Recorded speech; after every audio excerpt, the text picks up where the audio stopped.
So today we're going to start chapter 5, section 1. However, this chapter 5 is from the textbook that we used last year. So this is actually going to give us an introduction into trigonometry. And this chapter, all of our calculations are going to be in degrees. When we resort back to our normal textbook that we're using WebAssign with, we will do this exact same content, but we are going to do our calculations in radians. So this is sort of tying into what you did last year in geometry. We're going to be talking about angles. Okay, so back in geometry, you were familiar with acute angles, right angles, obtuse, straight, things like that. Today, we're going to be graphing really large angles, and we'll also be measuring negative angles as well. So when we graph these or draw these angles in, we're going to be doing it on a coordinate plane. So this is my x-axis here. This is my y-axis. So it's just a regular coordinate plane. So for example, and we need to know the different parts of it. So the starting point for our angle, this is going to be called the initial side. When we draw in the angle, where it ends up is called the terminal side. So for example, and the little symbol here, this little symbol is theta. You probably saw it last year in geometry. Let's say that this angle, to me it looks like it's probably maybe around 30 degrees. So this would be an example of drawing a 30-degree angle. If I wanted to draw a 90-degree angle, remember the right angle looks like this, and I could draw from this initial side up to the terminal side. And this is how I would draw a 90-degree angle. At each one of these, this one is 90, then all the way around, this one would be 180. And then if I kept going all the way around through 3 of these, this would be at 270. And I guess you can't really see that very well. And then if I did a complete circle all the way around, this would be a 360-degree angle. So over here, this starts at 0 degrees, but it also ends up at 360 degrees. When I measure or draw in my angle counterclockwise, the angle will be positive. When I go clockwise, this looks like it's about a 30-degree angle. So this would be a negative 30 degree because I'm going clockwise. Notice the arrow position. This is again the initial side where I'm starting, and where the arrow ends up is called the terminal side. So again, if I wanted to draw a 90-degree angle, a negative 90, I would make my arrow come down to here and stop right here on this terminal side. So this is also positive 270. Up here would be positive 90, but negative 270 if I go all the way around the other way. This is 180 and negative 180. And then again over here is 0 and 360, as well as negative 360. Now, if you recall from your pre-algebra days, the coordinate plane, or even algebra 1, the coordinate plane, when you intersect these two axes, it creates 4 quadrants. This is quadrant 1, quadrant 2, 3, and 4. So all of the angle measures, and again we could add in the 0, 360, the 90, the 180, and the 270. All angles that are going to be drawn in quadrant 1 are going to have a measure between 1 degree and 89 degrees.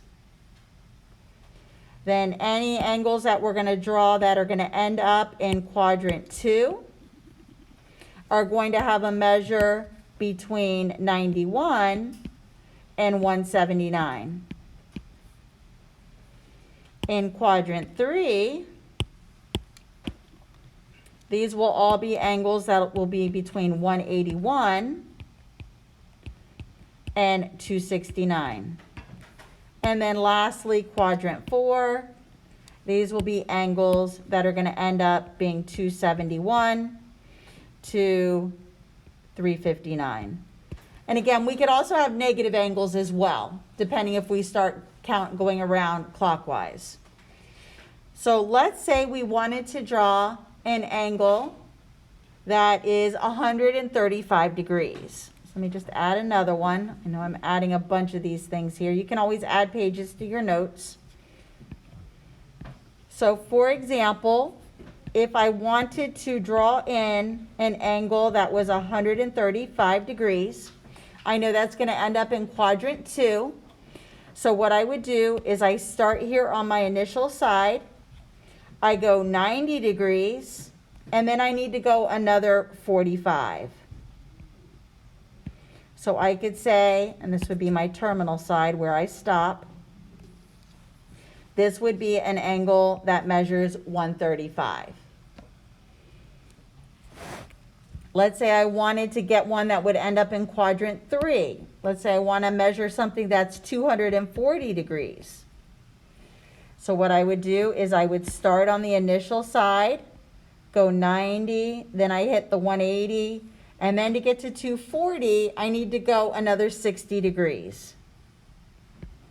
So then I'd come here, and then this is where I would stop. And that would be my 240 degree angle.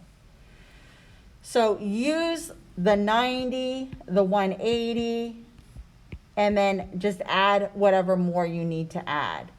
If I wanted to get to an angle that was 330 degrees, again, I would go around 90, 180, 270, and then I need to go 60 more so that it ends up being 330.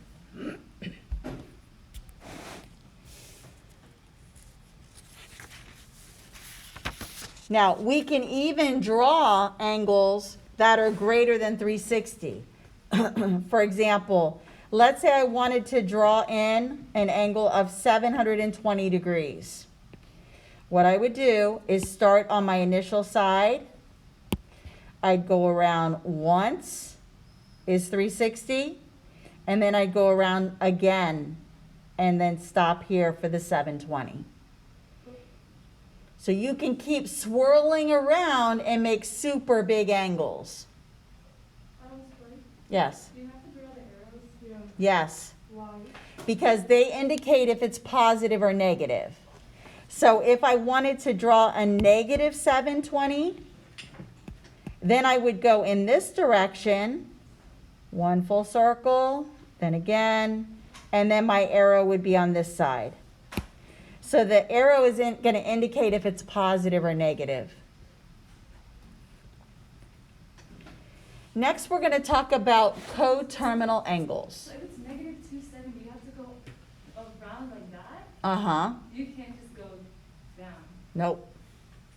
So if, that's a good question. So if you wanted to draw a negative 270 angle, you got to go negative 90, negative 180, and then stop here, and that would be the negative 270. Yep. All right, next we're going to see a vocabulary word. This vocabulary word is coterminal. Coterminal angles have the same initial and terminal side. The only difference is it's going to have more or less rotations around the circle. To find coterminal angles, all we need to do is add or subtract 360 degrees. Most of the time when they ask you to list coterminal angles, they're going to ask you to list one positive angle and one negative. So, for example, here's my coordinate plane. Let's say I draw in, here's my initial side, and I'm going to draw in a 30-degree angle. So my terminal side will be about here. So here is my 30-degree angle. This is terminal. Now, I want to find a positive coterminal angle to the 30 degrees. All you need to do is take the 30 degrees and add 360 degrees to it. And that will give me 390. So now let me graph this one. I'll do this one in blue. So for a 390-degree angle, I need to go around one full rotation, which is 360 plus 30 more. Notice I started on the same initial side, and I ended up on the same terminal. The only difference is I went around a full circle before I stopped. Now I need to go in the negative direction. So I take 30 and I subtract 360. This will give me negative 330. So this one I'll do in red. I'm still starting here on the same initial side. I go to negative 90, negative 180, negative 270, and then I finally stop here on the same terminal side. It's just on the other side of it, but it's still touching that ray. So the blue one would be the positive coterminal angle, and the red one would be the negative. To find them, we just add and subtract 360 degrees. Let's try some more. Are you ready? It wants me to find two coterminal angles. It wants me to find one negative angle and one positive angle. Remember, to find them, we add and subtract 360 degrees. So I'm going to take my 908. Now, technically, I could just add 360 here to get a positive coterminal angle, but this thing's getting really huge. So I'll add it, and 1,268 would be a positive coterminal angle. However, to get to the negative, I'm going to have to subtract 360 more than once before the answer turns negative. So if I take my 908 and I subtract 360, I end up the first time with 548. This is a positive coterminal angle. There is an infinite number of coterminal angles to this 908 because I can continually add and subtract 360 as many times as I want. But my question was to find a negative, so I need to do it again. So again, I'm going to subtract 360. This time, I'm at 188. I still have another positive answer.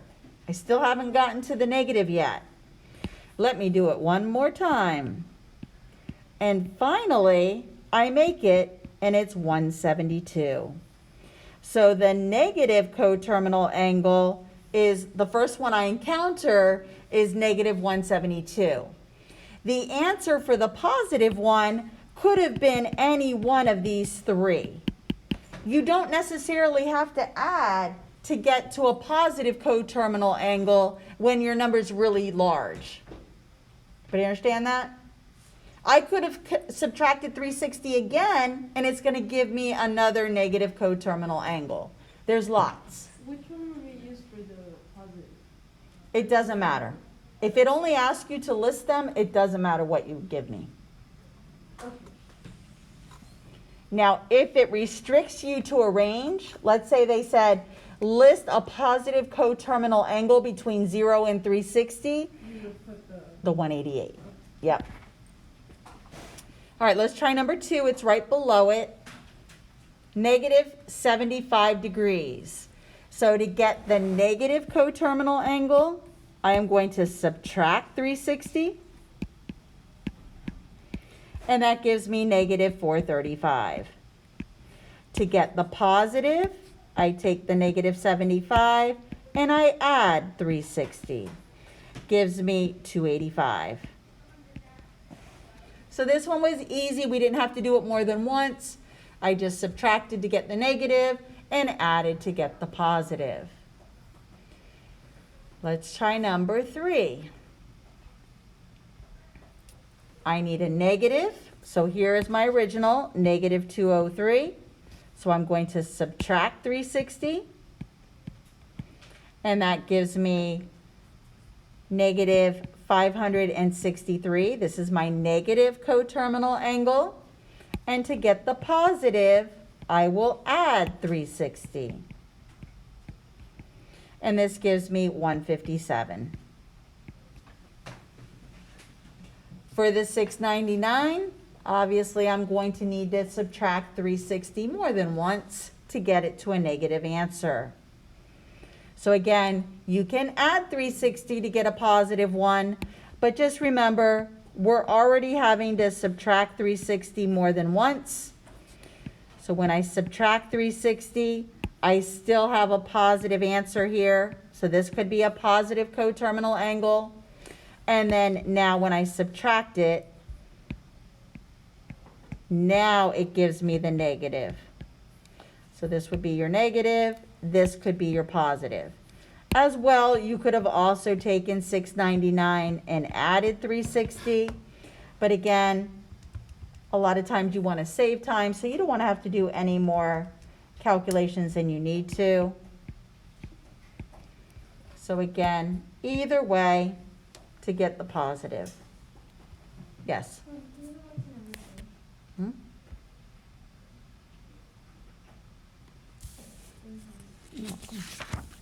Everybody good?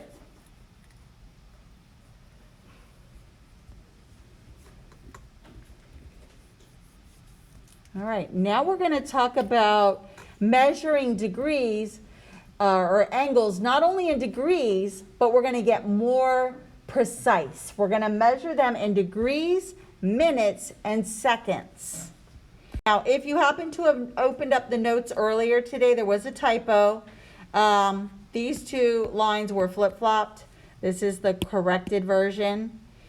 So if you just opened it now, you're fine. So think about the minutes and the seconds just like time. So we know that there are 60 minutes in an hour and that there's 3,600 seconds in an hour. So this is what we're going to be using in our conversions. So instead of saying, for example, let's see here, hours, minutes, and seconds, the hours are what's going to be represented as a degree. Now, normally in geometry, we only measured angles in degrees. We didn't worry about minutes or seconds. So just like with time, sometimes you want a more precise measurement. So like, for example, if you're running a marathon and you're trying to improve your time, you don't want to just measure your time in hours. You want to know exactly how many hours, minutes, and seconds it's taking you to run that marathon if you're trying to improve your time. So you don't want to approximate it just to hours. So this is where we're going to use more precise measurements and measure our angles in not only degrees, but minutes and seconds. Now, some of your calculators actually have a button that says DMS. I saw this morning on one of the TI 30XS's, it has a button that has a degree symbol.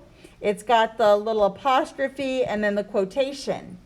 That's a button that you can use to convert without having to divide by 60 and 3,600. On my graphing calculator, I have to touch the button that says apps, APPS, but I have to hit the second button first. Then it opens up an angle menu that I can use.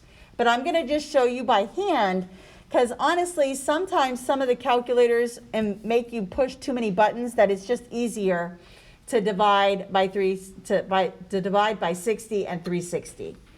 So when you're given something in degrees, minutes, and seconds, if we want to convert them to a decimal degree, then we're going to divide the minutes by 60 and the seconds by 3,600. When we want to go from a decimal degree, from degrees, minutes, and seconds into a decimal degree, that's what we do. When we want to go the other way, when we're given a decimal degree and we want to make it degrees, minutes, and seconds, we multiply by 60.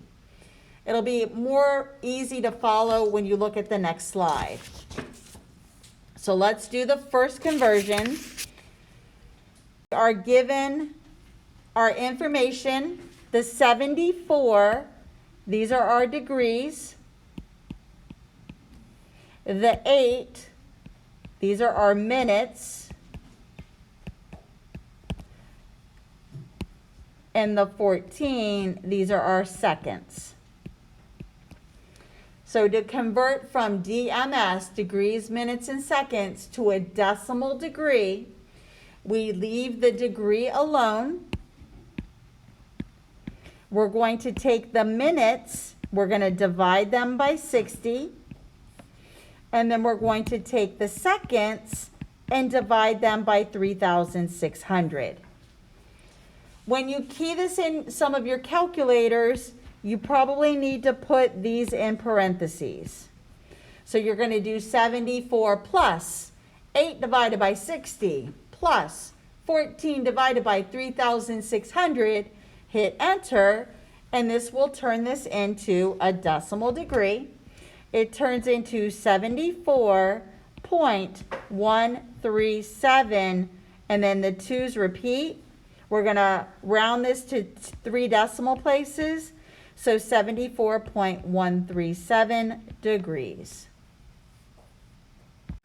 We are given the information in DMS, degrees, minutes, and seconds. I leave the degree alone. So 165 plus 51 divided by 60 plus 9 divided by 3,600. Do this in your calculator and you get, yes, let me just write down this number. So you get 165.8525, rounded to 3 decimal places is 165.853. And here is number 5 as well. All right, I got it. Okay. Now we're going to go the other way. Now we're going to go from decimal degrees into degrees, minutes, and seconds. Now instead of dividing by 60, we're going to multiply by 60. So let's go ahead and take a look at number 7. Again, leave the whole number, which is the degree, alone. So these are my degrees, 34. I'm now going to take the decimal portion, 0.817, and I'm going to multiply that by 60. Once I do that, I get 49.02. I take the whole number portion, these become the minutes. Then I again take the decimal part, multiply it, this time by 60, because the decimal's already been multiplied by a 60. That's why I'm not going to do 3,600 here. Once I do this, 0.02 times 60, and I get 1.2. This becomes the seconds.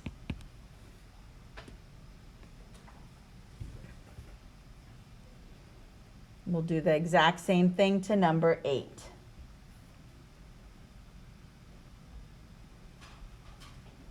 For number 8, 59, this is the degrees. Take the decimal portion, multiply it by 60.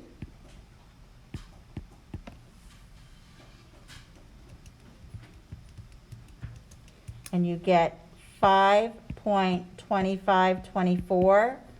The 5 becomes the minutes. And then again, take the decimal portion, multiply it by 60.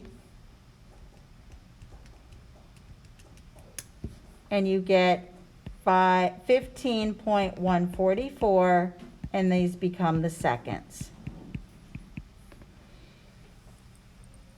So that would be your final answer. So this will be converting between degrees, minutes, and seconds to a decimal degree, or from a decimal to degree into degrees, minutes, and seconds. Be able to go back and forth.